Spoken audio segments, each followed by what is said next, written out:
Welcome to the Crush Your Sugar Cravings Summit. Today we're going to be interviewing Jeff Kotterman. Jeff is the founder of Tri-System Health Network and is the director of the National Association of Sports Nutrition and the first NASN licensed master sports nutritionist in San Diego, California. He specializes in breaking health performance and fitness plateaus through exercise and nutrition. He graduated from the College of New Jersey in Trenton with a degree in both health and physical education, and obtained additional professional certifications through several different organizations. He currently trains and mentors health and fitness professionals all over the world to first get an NASN certification and then pay it forward to others through their individual practices. Jeff is an engaging and accomplished speaker and has been an expert consultant for popular fitness programs currently featured in specialty supplement stores and major retailers like Walmart, Target, and infomercials, and direct marketing products like MET RX 180. He's also a family man, spending most of his leisure time with his wife, Tina, and their 2 children. Jeff also has a passion for research and implementation of specific nutrition and exercise strategies that fight heart disease, cancer, and diabetes, the leading causes of death in America. Jeff has been coaching and mentoring as a unique sports nutritionist in San Diego, California since 1996. All right, you got a lot of experience behind you. Wow, I didn't know I did all that stuff. No, I guess over time. Yeah.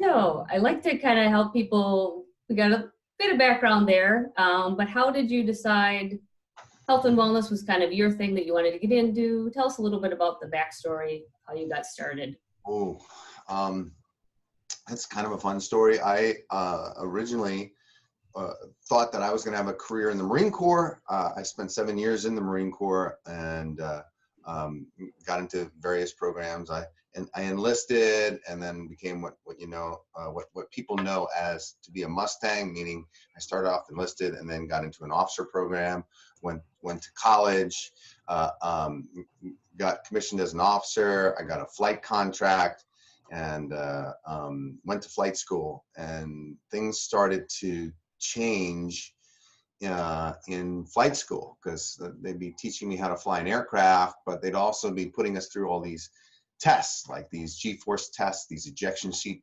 training tests, and put you in a centrifuge and see how your body reacts. And so there was scientists around and exercise physiologists around taking data, and the student pilots would go through these tests and lead.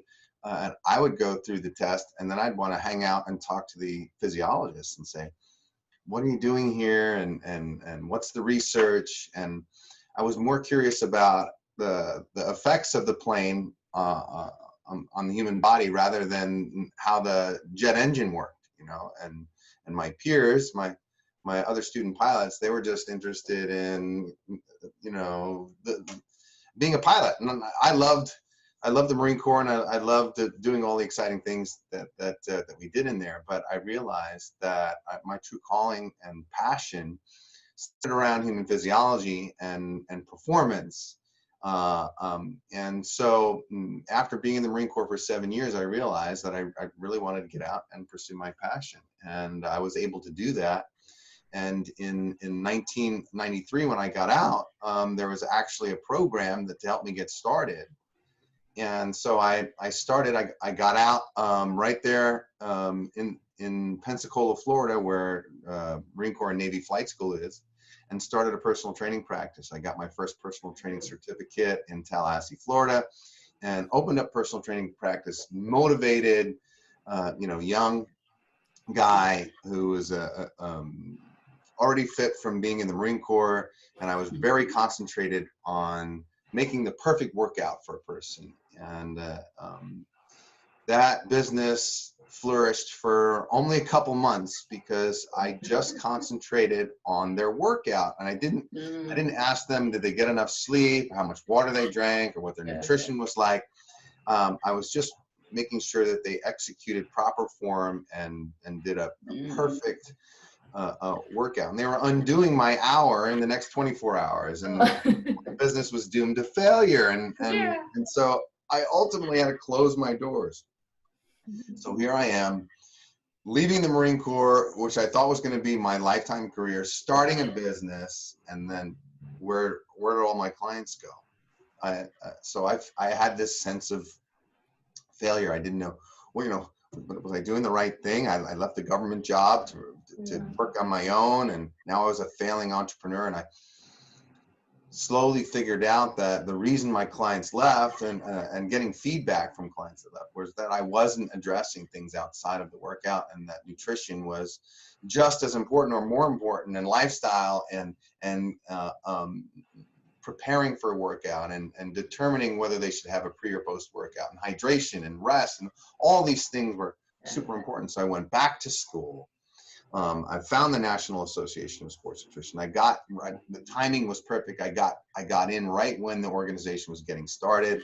I was part of its starting and part of developing courses and taking courses. And that was back in 1996. I had started personal training back in the 80s. So I've been doing this 30 years. Even through the Marine Corps, I still did fitness on the side because it was always my passion. And so I've been doing this stuff right now that I'm doing, for close to, for 3 decades. And it's gone through a series of evolutions, a series of major changes. So once I incorporated nutrition, then my practice flourished as I reopened. And then just a few years back, just maybe 5 years ago, maybe it's been a little longer, but around 5 years ago, I realized that within my organization, the people that I was certifying were not doing high carb anymore. They were preaching something different, and they were talking about the fact that a lot of our pre-workout and post-workout supplements have all kinds of sweeteners and sugars, and that this might not be the best for health. And a client of mine who was a doctor, a physician, Dr. Brian Lenskes, he was struggling to lose weight. I had him on 6 small meals a day. We were working out 5 days a week, 6 days a week. And, he would move in increments of ounces. It was very difficult for him to burn body fat. And he ultimately got frustrated and said, "Jeff, I got to take a break." I worked with him for years. And a couple of years later, he calls me up on a Friday night. Friday night is the time that I don't want to deal with anybody. I'm just about to sit down on my couch and veg, and I get a call from Dr. Brian, and I'm thinking he's going to sell me some supplement. I'm thinking this is an Amway call. What are you selling, Doc? Why are you calling me? It's Friday night. He was so passionate and so just authentic about his find. He'd lost 50 pounds. I said, "Why? Wait, you did it without me?" So of course I was a butthurt. What are what are you doing? He had told me that he went on a high-fat, low-carbohydrate diet, and my traditional sports nutrition training was like, "What are you doing that for? You're gonna glycogen deplete, performance is gonna go down, you're gonna lose lean body mass, you're gonna increase your risk of heart disease, you're gonna raise your cholesterol." All these things came out, and he systematically he was on the phone with me for 2 hours, and we started to cite research, and I started to look up. He's like, "Look at this data, look at this," and it wasn't this anecdotal evidence, it wasn't this cheesy website. These were journal articles, and research had come out right then to support that longevity is better on a high-fat, low-carb diet than on a high-carb, low-fat diet. And so it was like a Damascus moment. It was like God knocking me off my horse. I was totally convinced that there was validity to this, so I had to try it myself. I didn't have much body fat to lose, but I immediately embraced intermittent fasting, started to read, and this was so counter to all our curriculum, all our courses, our personal training certificates, our sports nutrition license within the National Association of Sports Nutrition. Mm. It was just the antithesis. It was the opposite. Yeah. So I hang out around 15% body fat or around that, and I was around 213 when I started this, and in 6 weeks, continuing to train hard and continuing to see all my clients, I did this intermittent fasting, high fat, low carb regimen, and just was my own, N of one. You do the experiment on yourself. And in 6 weeks, I lost 20 pounds, and Wow. I lost a little bit of lean body mass, but it was water weight. And in the first 6 weeks of becoming fat adaptive, you're going to lose a little bit of inches, but I was lean, almost too lean, to the point where my wife was like, "You got to stop. You're getting actually too lean. I like a Yeah. little bit of fat on you." Yeah. And so Dr. Lenskes, 6 weeks later, is talking to me, and he's a general physician. He's a primary care physician, and he's de-prescribing insulin. So he's actually getting his patients, to no longer be dependent on a insulin drug, on a prescription drug that's usually something you never go off of. Once you start insulin, it perpetuates, and you have to stay on it the rest of your life. And if you're lucky, it slows the progression of type 2 diabetes, but it doesn't fix it. And now he's getting people off the medication because they don't need it anymore, and it's all due to this protocol. So I'm totally hooked on this because one, it worked well for me. Two, it worked well for clients that I had trouble with. Dr. Brian was a problem client. And three, now my practice is not just to make people jump higher, run faster, look prettier, get that 10 pounds off, and so you can get that 6-pack ab and get ready for some fitness show. Now, rather than working on 15% of the population, my practice is opened up to 85% of the other 85% who can't lose weight or be healthy by traditional means. It's just the high carb, low fat doesn't work for them. So the evolution of that is now we're in a thriving practice of clients. We see clients all over the world virtually, and then people in San Diego come face to face. It's actually become a business model for personal trainers and sports nutritionists out there that are struggling, especially in a place like San Diego, where there's a glut of them, where the competition is fierce. People say there's more people who are fit here than unfit. There are more trainers than people that are not. So how do you make a living, right? So so if we differentiate ourselves and we provide a product that's just superior to somebody else, rather than eat 6 small meals a day, now you can eat 2 to 4 meals a day. And you can eat good foods, and you can actually get your natural taste back, and balance your hormones, do all these things. So my little practice has become a model for people that have bought into this.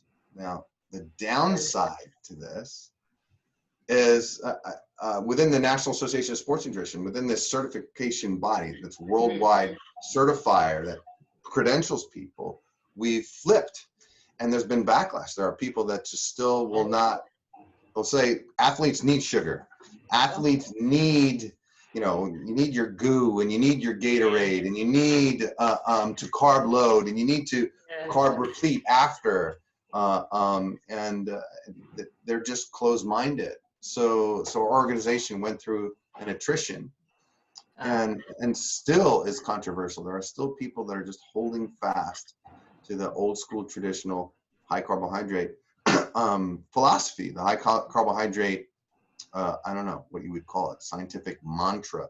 And it's almost like a religion, we got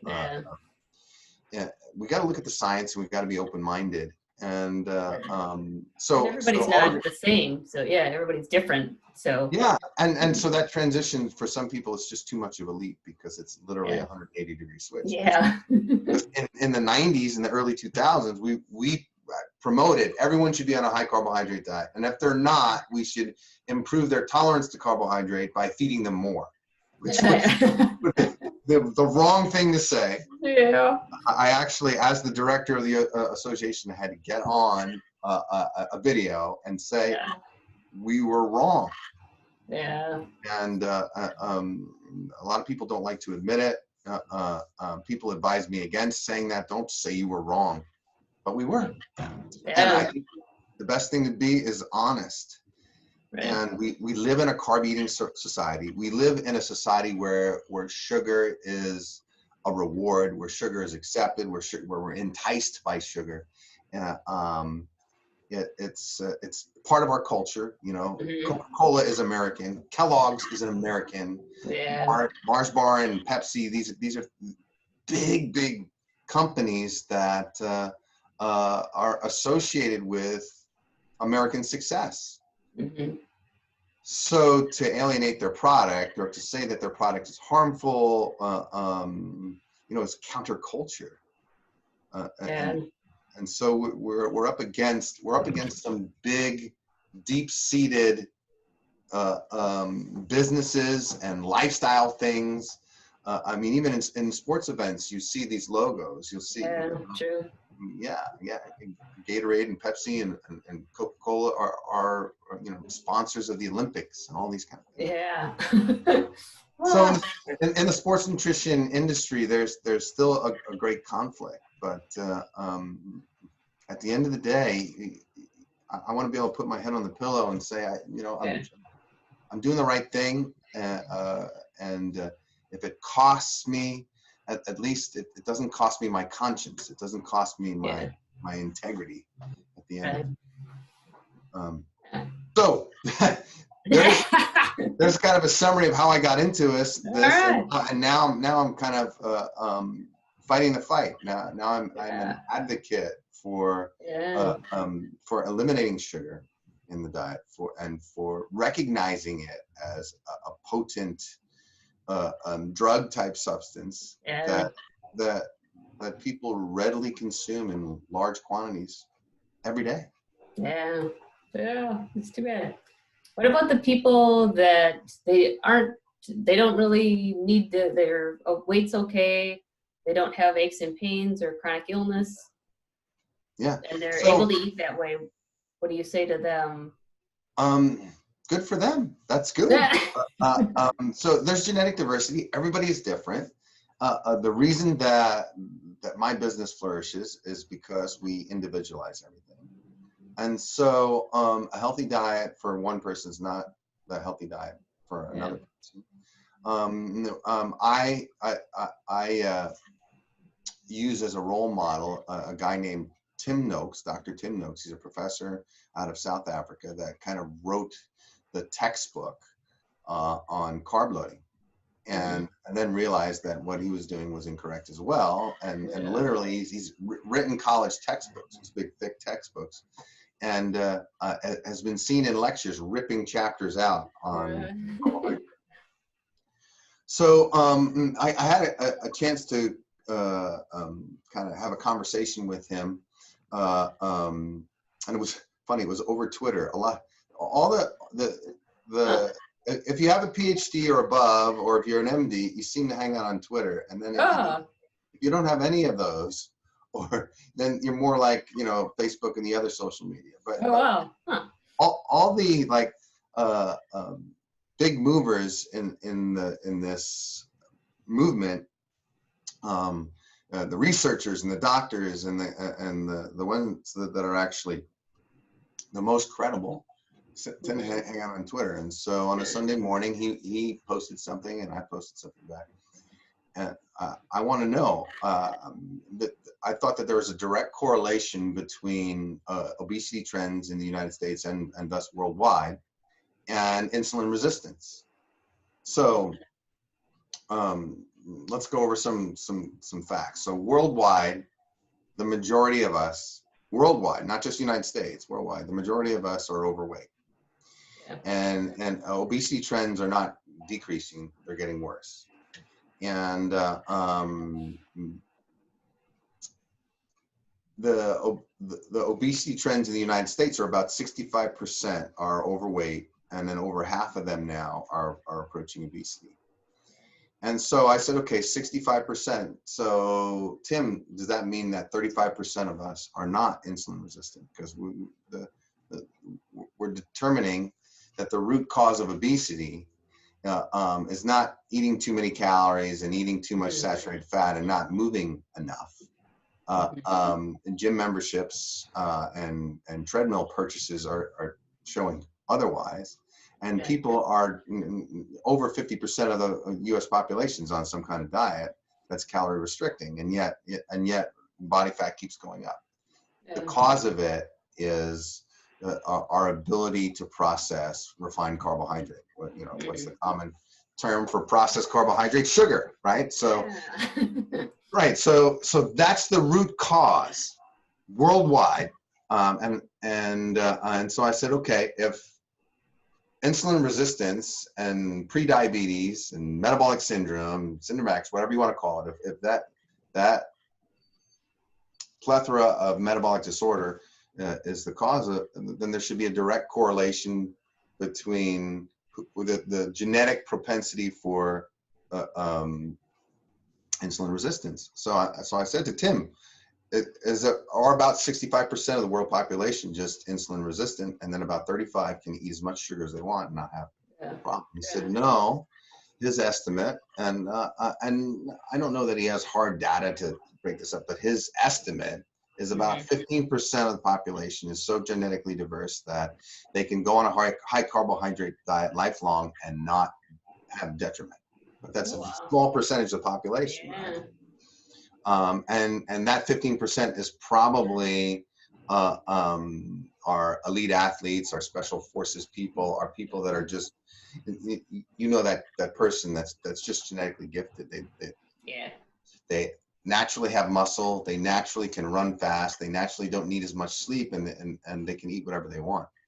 So that's the minority of us. But he says about 15%. I said, well, what about this 65, 35%? He said, well, there are people that are currently insulin sensitive, and I noticed this in my own experience. But exposing themselves to refined carbohydrate over a decade, over years and years and years of time, will slowly make them insulin resistant. So I've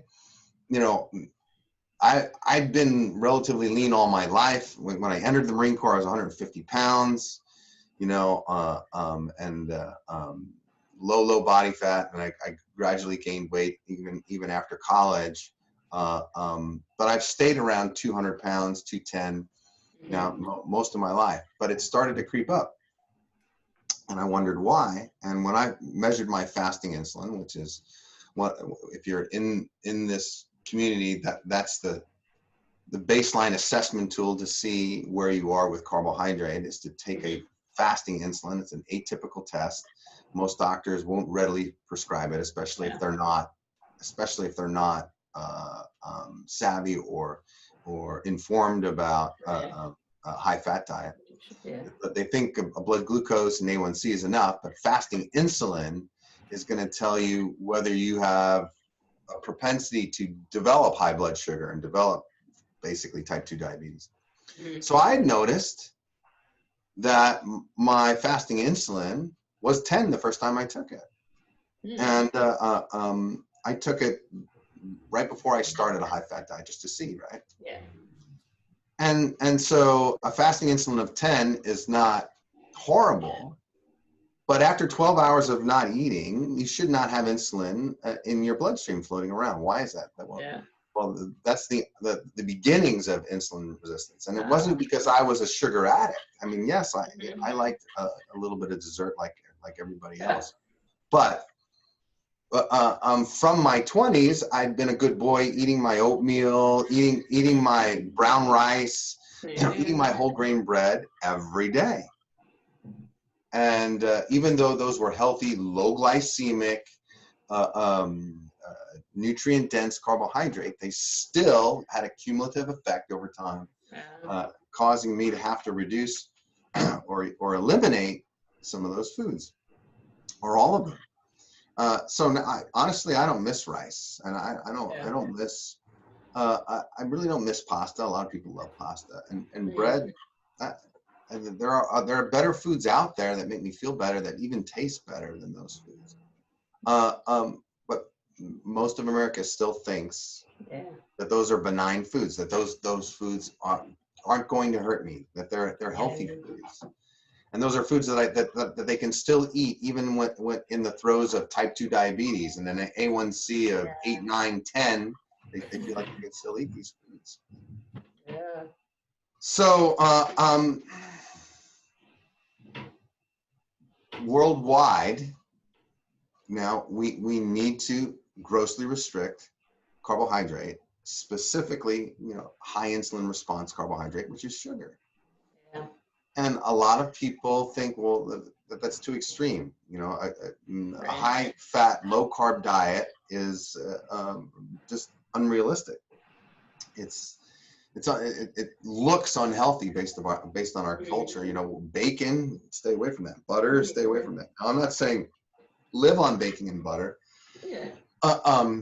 But jelly on toast is a lot more harmful than bacon and butter. And if you eat them both together, that's lethal. So over the last, I'd say, 100 years, and just recent modern history, we've shifted, the pendulum has swung so far in one direction that we have to be aggressive to swing it back. Yeah, true. Yeah. And then maybe 100 years in the future, when everybody has acquired healthy carb restriction, we can be a little bit more liberal with that. So there are people out there. To answer your question, let's get back to your question. Should we get back to your question? Sure. I could just ramble on. You get back to your question. There are people that are genetically prone to be able to eat higher carbohydrate without detriment, but they are in the minority. Tim Noakes and I believe it's around 15%. The rest of us have to carb restrict.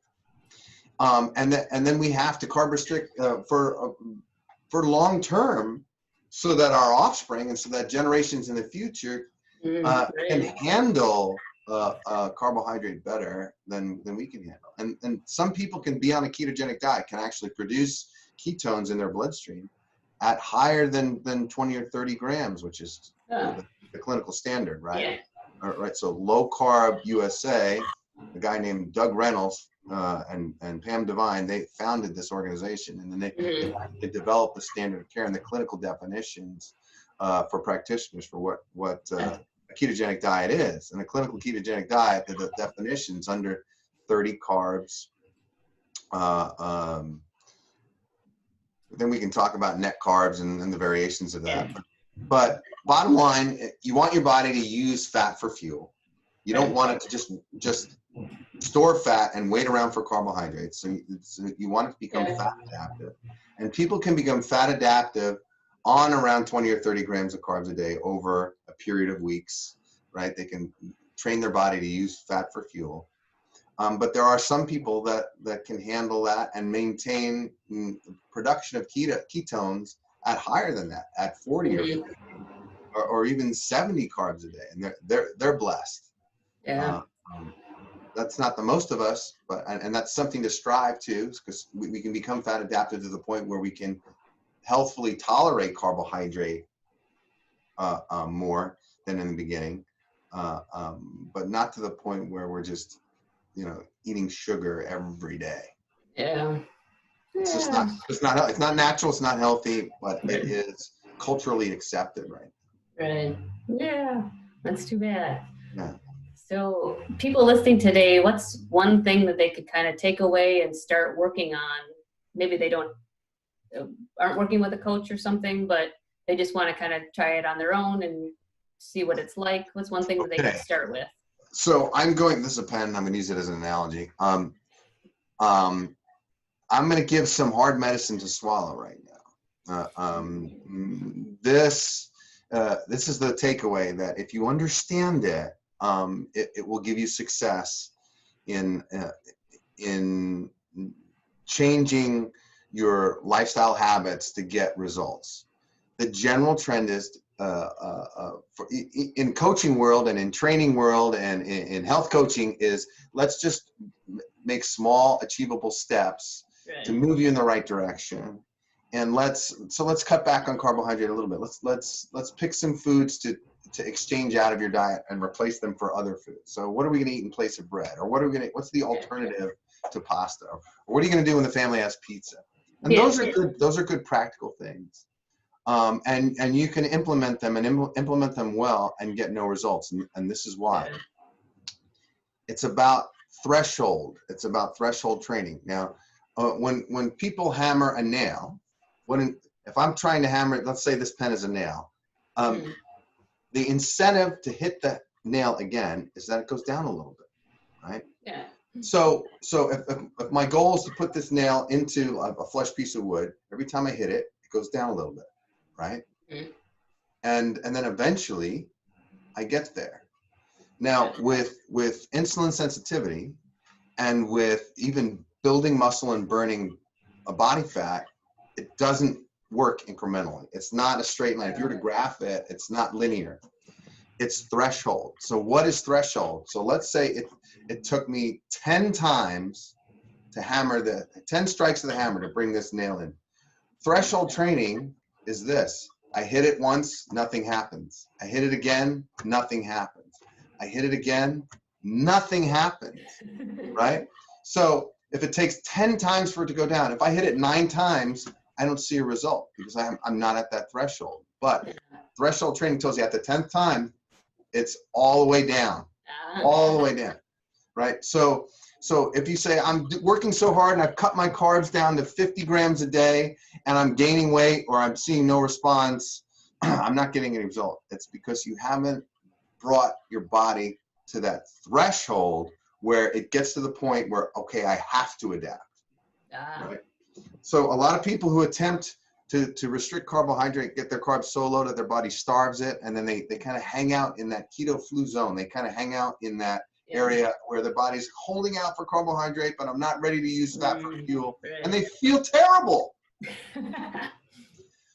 So the one thing you can implement is you literally have to recognize that you have to get to a threshold. And that means that you have to, if you want a therapeutic response, if you want to change biomarkers, body fat, you literally have to cut your carbohydrate to that 20 to 30 grams a day, and you have to do it without fail, successively, for weeks. Now it'll take you maybe 3, 4, 5 days to just get into ketosis, where your body actually is using fat for fuel. But then to actually adapt to that and make your body conserve glycogen and adjust to using fat for fuel, you have to do that for 4 to 9 weeks. Right? And that, knowing that going into it, will make you a lot more successful. Accepting the challenge to do this, not for just a day. Maybe it's hard for you to do it for the first day. Maybe you need some coach. Maybe you need some coaching to just get you to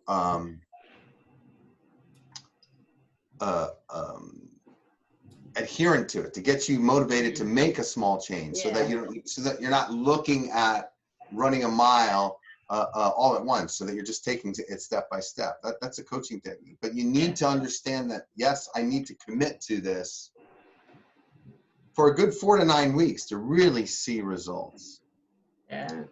Otherwise, you're going to say, this kind of lifestyle is a fad. It doesn't work for me. It's not sustainable. All these things that come up. If you really look at the research, there's 2 types of research. There's short-term studies on carb restriction and fat loading that show a decrease in performance, show a decrease in lean body mass. And then there's the longer studies that took it out 90 days, and now you see a complete reversal. Now you see athletic performance, you see lean body mass, because the body's become fat adapted, and then finally you've reached that threshold, and now you get what you came for. So so people need to be committed and follow through before they label it a successful program for themselves or not. And that's a hard commitment for some people to say, okay, I'm not going to have pizza for 9 weeks. Dr. Len says this, has had clients that they have neuropathy. They're starting to have nerve damage in their eyes. They're having all kinds of diabetic problems. And he's like, well, you got to give up your orange juice. You got to give up your cereal. You got to give up your pizza. And even at that stage, it's like a war. Like, is life worth living without pizza and orange juice? Right. Come on now. Is life worth living without that stuff? Right. Wow. Talk about it being indoctrinated into our culture. Yeah, right. It's crazy. Yeah. It's crazy. But this country America itself was founded on rebels, We need to have our Boston Tea Party. I'm not saying go into the store and or out all the sugar. throw your cereal, throw your cornflakes in the river, in the Boston River. No, we don't need that. But we do need to have the courage to be counterculture for the sake of our family and our friends and our offspring, our future. That's a noble effort, and it's not going to be easy. There's going to be backlash. Yeah. But take it from me, who directs the National Association of Sports Nutrition, who's had backlash from other professionals, who's been called a quack, who has totally changed my own personal practice. The cost is not even close to the reward you get. Yeah. You change lives, and we've extended people's lives. We've truly helped people by helping ourselves. Yeah. That's a good thing. Yeah, wonderful. Yeah, and speaking of helping people, we'll get into your free gift that you're going to be giving away at the summit here. It's very generous. Yeah, 2 free virtual personal training sessions. Yes. Wonderful. So a lot of people who are on a low carb diet or are embracing carb restriction and adding fat into their diet feel like they can't exercise as well, or that they won't have energy to exercise. And so it doesn't take much time to adequately exercise to support your diet or vice versa, right? Yeah. And so we do 30-minute workouts, and we have clients now on different continents, because we do virtual stuff, and because of this whole stay-at-home order and trying to do social distancing, the virtual training has been embraced, and I'd say over half our clientele right now are virtual, which is wild. Yeah. And so we want to teach you or have you experience it, and teach you what it's all about. How can I exercise for me personally, and how can I do that at home, and how can I just make it part of my lifestyle? And so we'll give 2 sessions for anybody who wants them, just to sample. And that's just to pay it forward. And then obviously there's a benefit, because if you really like it and you want to keep doing it, then you can become a member. But if not, at least we can plant the seed. Yeah, that's great. Wonderful. So much good information that you had today. We could talk all day about this stuff. Yeah. But there's one more thing we're gonna do, and that is, I don't know how you're gonna do this, but we're gonna raffle off. A program, and that's a full assessment, and then we actually put together individual binders. This is kind of old school. We'll put together a binder that actually has a complete individual nutritional analysis in this. It'll have actual menus that are customized for your body. In other words, they're going to fix any nutritional imbalance that we notice through either blood work or through dietary analysis. And then it'll also include only foods you like. So, if you hate a liver, we're not going to put it on there. If you hate broccoli, then even if it's the best thing for you, we're not going to put it on there. And my company's called Tri-System, so we integrate all this stuff. So we'll write a menu, and we'll write a specific workout, show you how to do that workout, and then if you'll benefit from any kind of nutritive supplement, then we'll include that as well. Now, we're not attached to any supplement line, so we're not going to sell you on a specific brand or manufacturer. But if you're low in potassium and you don't like potassium-rich foods, then maybe you should supplement with, I don't know, with maybe some like new salt, or maybe if you're low in magnesium, you should go out and get some supplemental magnesium. And that's how we incorporate supplementation, not because it's some newfangled marketing thing. That's it. So this is expensive to develop, so we're going to raffle off one, and so we'll figure out, you have to figure out how to give that to somebody, and we'll take somebody through that process as well, and hopefully they'll benefit from it, and share it with someone else. And that's basically how we thrive, right? We just do what we do, and hopefully it helps, and other people benefit by talking about it. Yeah. Great stuff. Yeah, let's spread the word. Yes, exactly. Yeah. All right. Well, thanks for being with us today and all the great information. And everyone, thank you all for being here also and watching the videos, and stay tuned for the next video. Talk to you soon.